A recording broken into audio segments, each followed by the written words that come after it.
Good Sunday, I think today is as we're recording this, Steve. I lose track of the days I do believe sometimes, so. but I do uh believe so. hope everybody's having a terrific day. You are listening or watching to another episode of But Before We Go. And obviously, Steve, my Gen X brain is starting to grow senile because I can't remember what day it is. Anyway, my name is Bill Woodcock. And I'm Steve Hunt. Hope everybody has had a good weekend as well.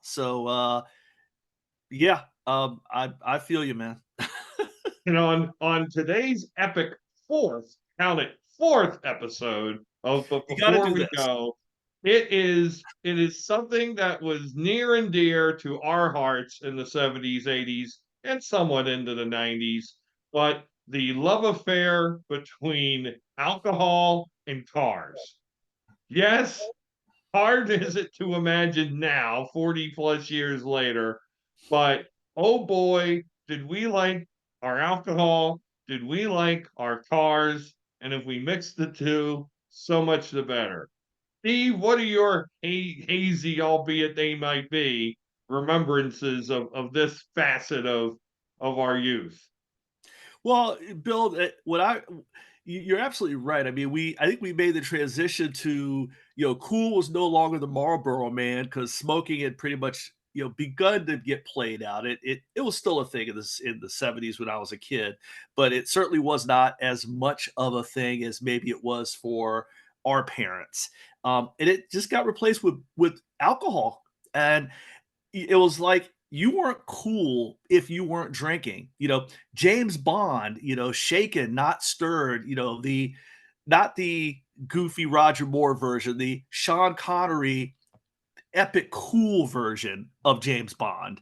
Um, to me, the coolest dude that I saw on television was Billy D. Williams, not because of Lady Sings the Blues. He hadn't done the Star Wars series yet, but because of the Colt 45 commercial.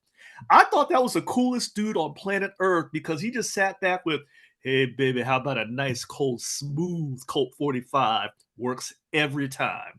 I mean, was he not? I mean, that voice, that swagger. I mean, Billy D was that dude. And it was all because he was drinking what I found out when I became an adult, the most crappiest of crap malt liquor there was. Because if you rank malt liquor, and trust me, I drank all of them as a young adult, Colt 45 would not have done well in my rankings. But it was cool because Billy D liked it. Well, of course, because Billy D is an icon. And of course, need we say that they were going after certain market segmentation Yeah, by no doubt. announcing 45 works every time. What I wondered about with that particular commercial when I was a kid was, what do they mean works every time? Of Hmm. course, now I understand what it means when they said works every Right. time. But then I was like, how does it work? Right. What do you mean works? I And know. what is malt liqueur? Why Yes. how is that different than beer? What is liqueur? I don't understand what Yeah. liqueur was. So these were the musings of 7 or 8 year old me. Yes. Steve, I bring up this topic and specifically the intersection of cars and alcohol.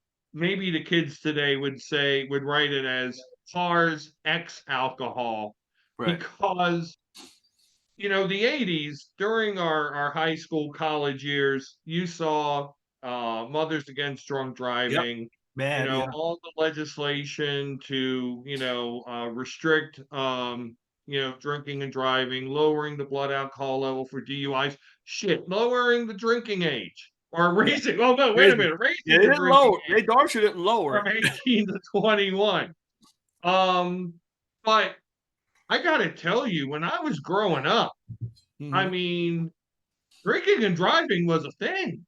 Yeah. And it wasn't just a thing, it was a cool thing.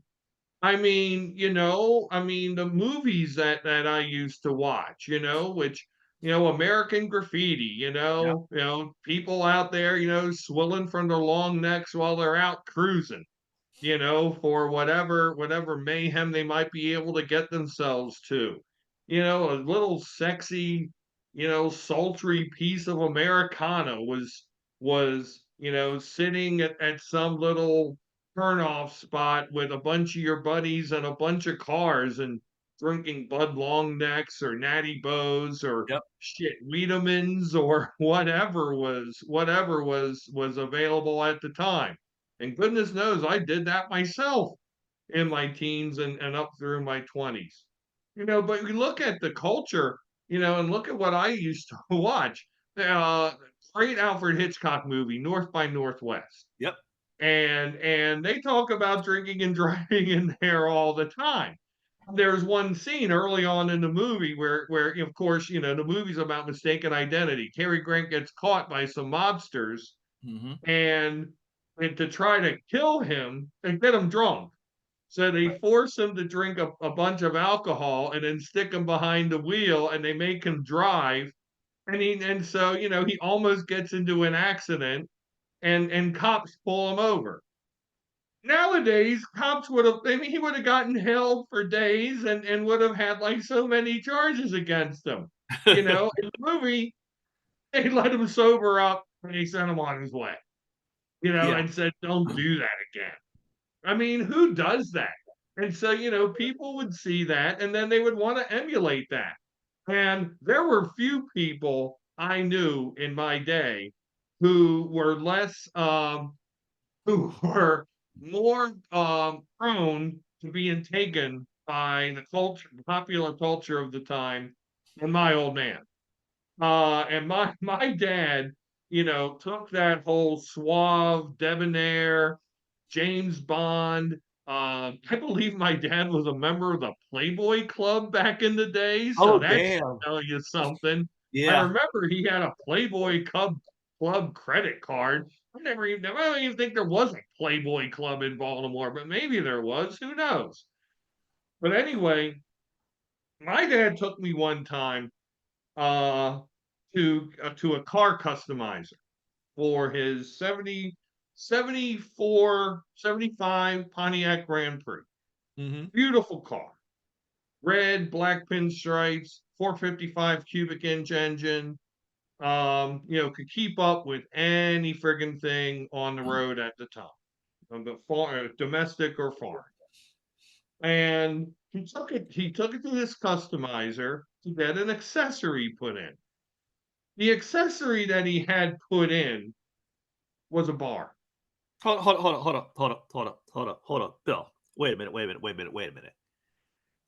Your dad had a rolling bar in his No, car. it wasn't a rolling bar. No, no, I'm just It saying was a station. Oh, okay, go ahead. he basically had a mobile bar Yeah. So in his so like when I built hear you into his say car. rolling bar, I hear like the commercial where somebody pressed the button and up comes like a service, like Okay.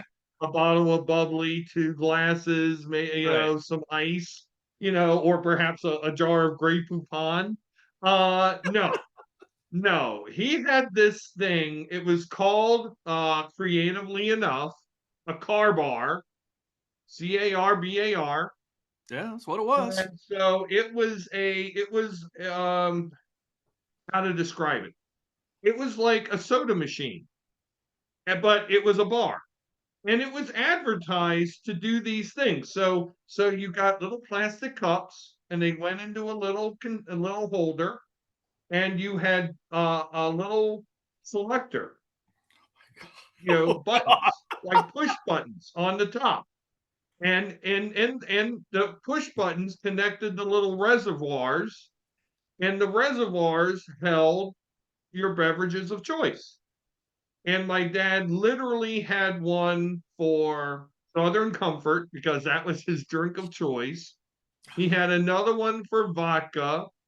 I forget what the third one it was, but then he also had reservoirs for club soda, Coca Cola. Oh, rum was the other one he would have. My dad liked his rum. So for Coca-Cola, um, club soda, and the sixth one was like orange juice or something. So basically his mixers. Yeah. So you And had three liquors, three right. mixers, and you just put the cup underneath in the holder, and then just push a button for whatever you wanted, and it would dispense it, and you can mix it to your own desired taste, and you could just enjoy as you travel down the highway. What makes this even more entertaining was that the thing would fit underneath the glove compartment on the passenger side. Okay. What So what kind of not car did he only hold on, what kind of car did he have? 1974, no, or 75 Pontiac Grand Prix. It was a larger version of a muscle car. Okay, I was gonna say, I was trying to figure out who sits in the front seat on the passenger side with a bar basically in the knee hole leg area. Oh, well, I mean, remember, you're talking a 70s Land Cruiser. Okay. I mean, you're not talking about a car now. I mean, yeah, I mean, who has leg room now? But in the Right. 70s, cars had leg room. I mean, you could stretch out a little bit if you Oh, were I over know. 6 foot.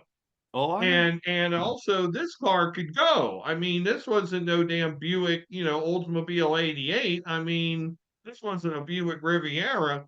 This car had some pop. I mean, 30 years later, I would take that sucker down Route 1 in Baltimore County, Maryland at 110 miles an hour.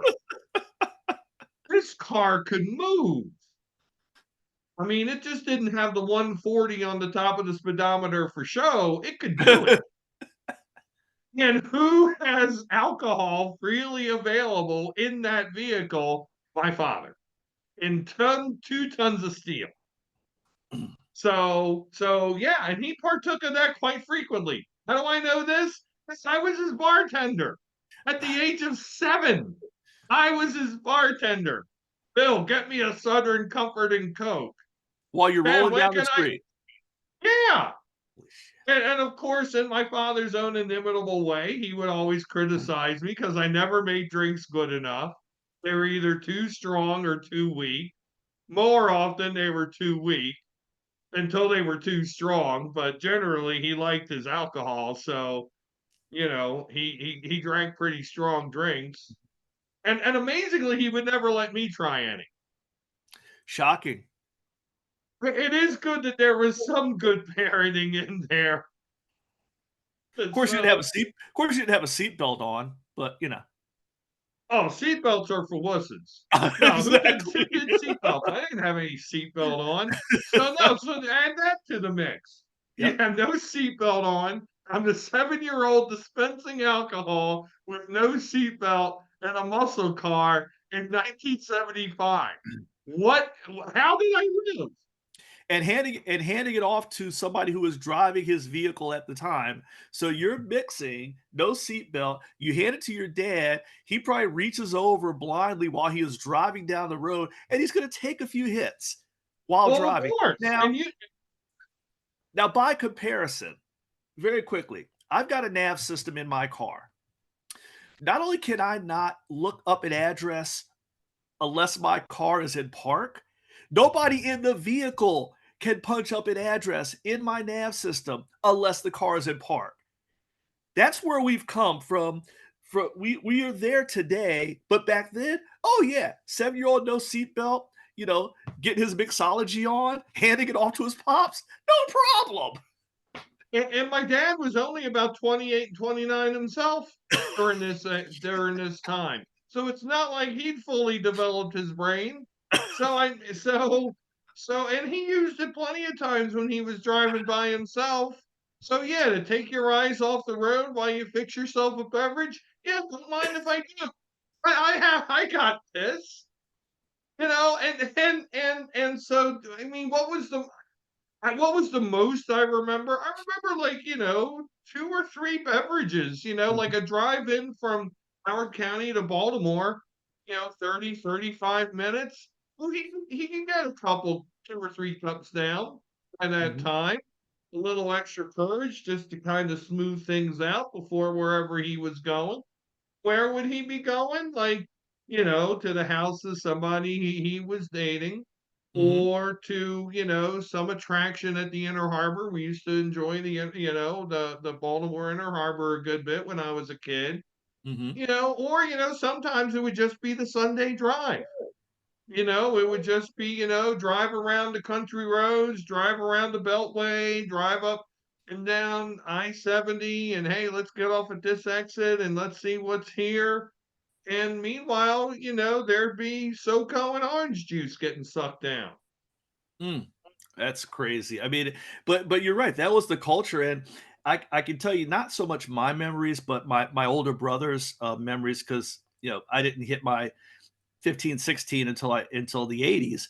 But if they were going cruising, and you mentioned this earlier, who drove the car in which the cruising was happening? Usually the person with the biggest vehicle. Why? Because you needed something big enough for the cooler. So even if you didn't have an on-board system like your dad, which just blows me away, um, even if you were cruising, you either had to have a big enough back seat for the cooler, or you had to have a big enough trunk for the cooler because there was going to be the cooler. You weren't cruising Oh, without alcohol, and that's the thing is that's how it was. no one would go anywhere without drinking. Yeah. I mean, yeah, yeah, the big Coleman cooler in the back, Yep. I with cold ones iced down, and you just go to wherever. I mean, you go to the ball game, you go to the concert, you go to the show, Mhm. and you just bring your alcohol with you, and the party starts when you leave the driveway. Oh It yeah. wasn't it wasn't an if. I mean, of course, now it's illegal to have empty cans in the car. Mhm. Empty cans or bottles in the car. Mhm. It's wicked illegal. But back in the day, sure. Get a case and kill it on the drive and get another case and kill it on the way back. Saved you money. And it got people where they wanted to be, which was plastered. You mentioned the commercials. Mhm. Alcohol commercials during our time were so amazingly inviting.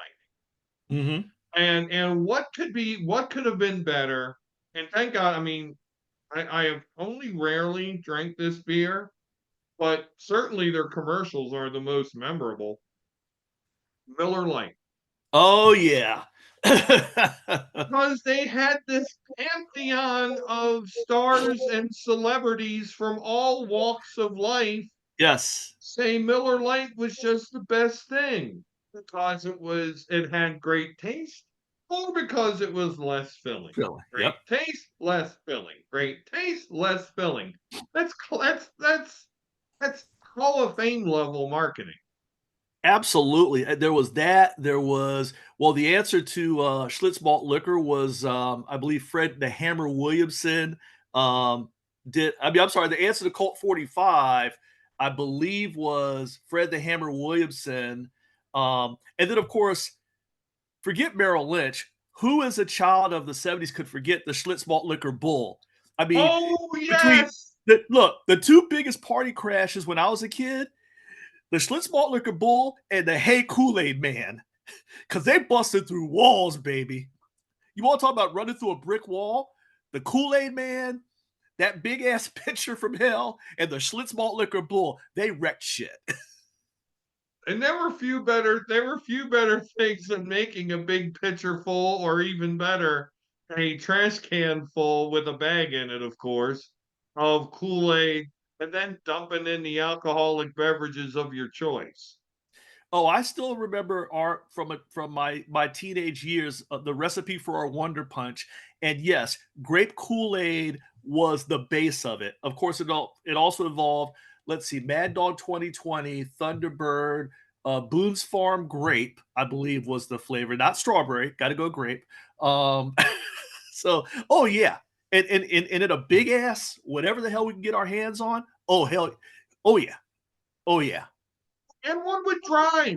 There are always cars involved. You always seem just like got in your car, just like nothing ever happened, and go, yeah, I'll do that. I'm good. But we weren't good. No, It we was were in not. fact terrible. It was in fact horrible. And I don't know how many lives were killed because so many people said, "Oh yeah, we're good." Weren't. Right. Yeah, I mean, it pretty much was, in the I guess the 80s and into the 90s, we all wanted to be like Mike, with the Gatorade. In the 70s, no, we wanted to be like the cool dude on TV with the alcohol, whether it was Fred Williamson or Jim Coburn with the, Schlitz Light, or Telly Savalas, which is probably where your dad got the inspiration for the Playboy Club. I believe he did a Playboy Club commercial. Was there a cooler white dude than Telly Savalas? I'll wait for that answer because I don't know that there is one. Because Telly Kojak was that dude. Okay. Um, but all of them, the cool always involved them holding an alcoholic beverage. And so as kids, we were like, I want to be that dude, which means I want to drink that drink.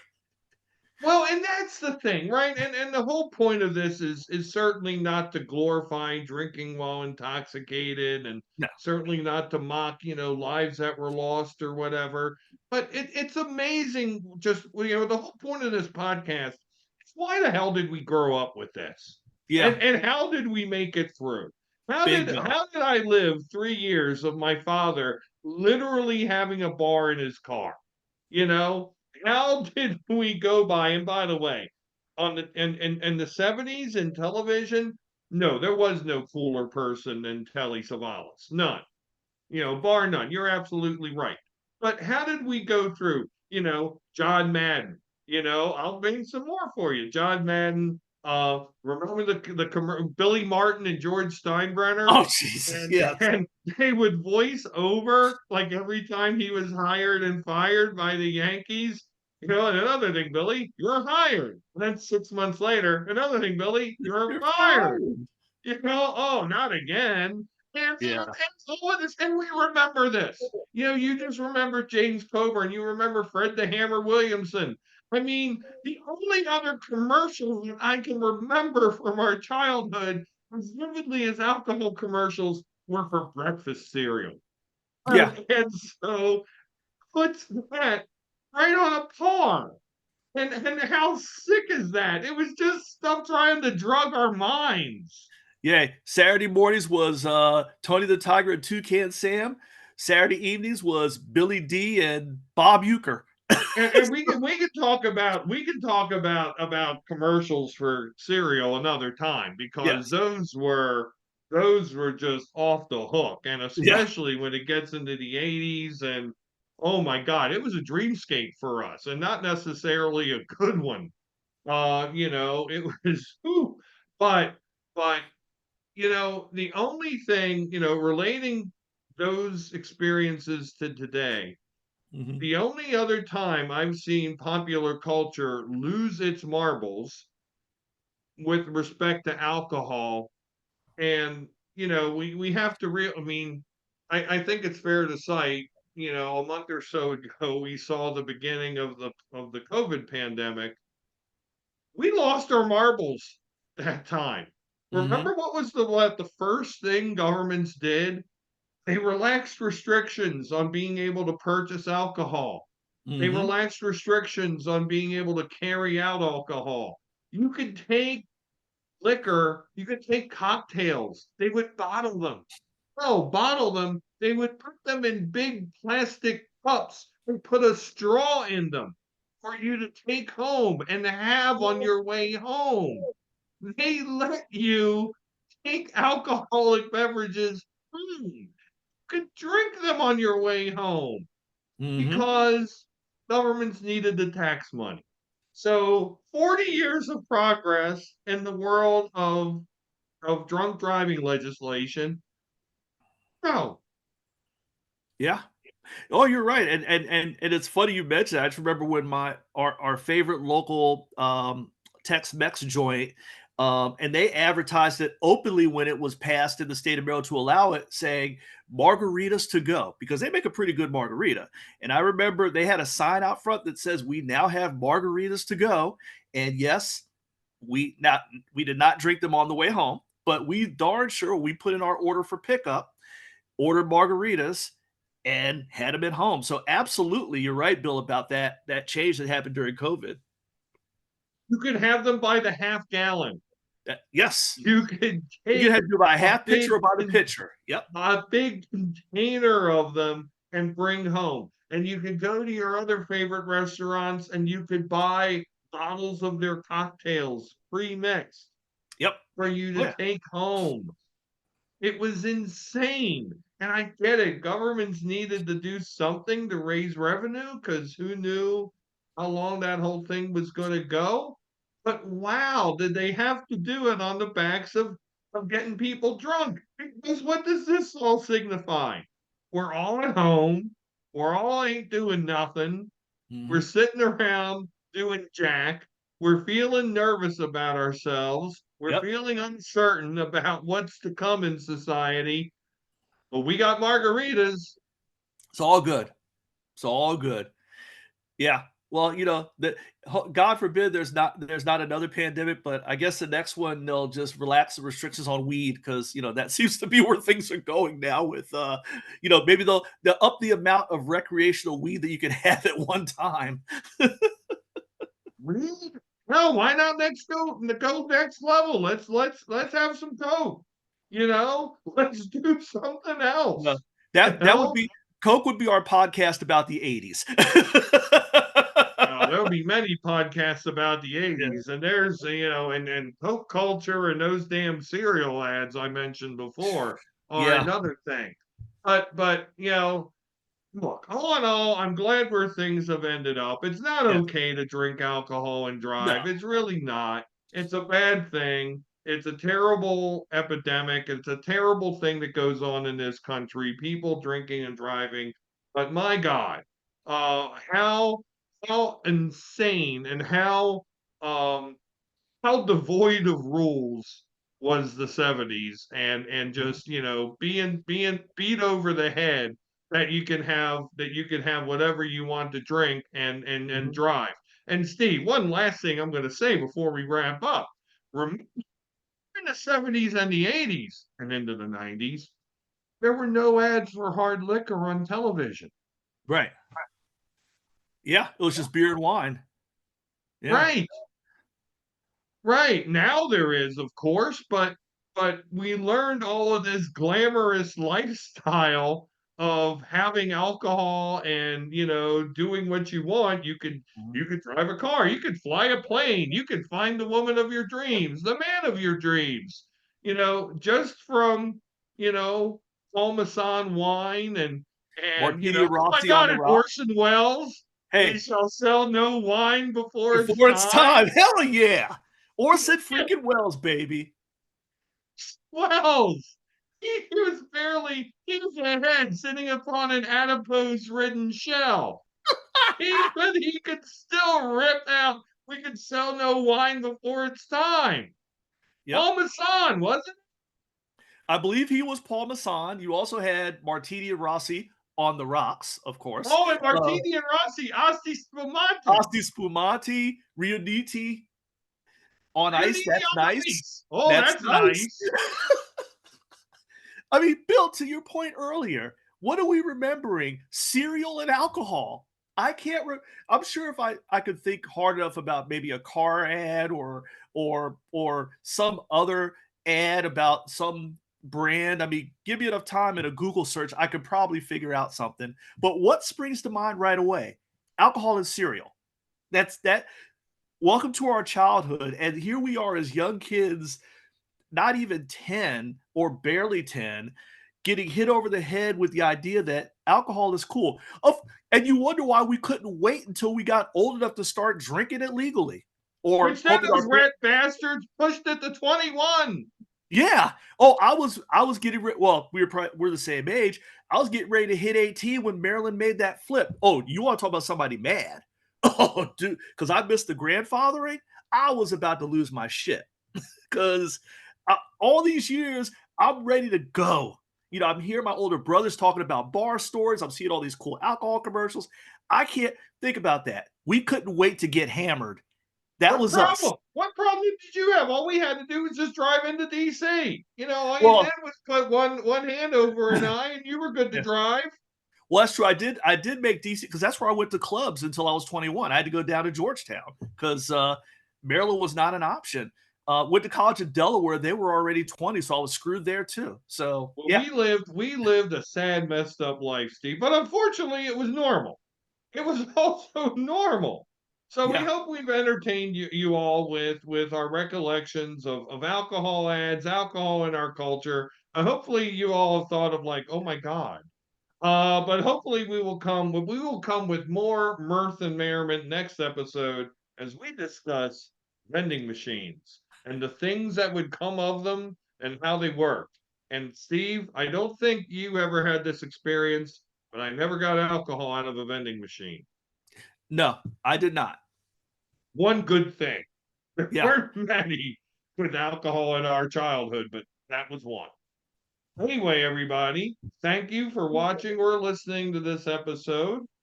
We will come back right back at you next week. Have a great one, everyone. Take care.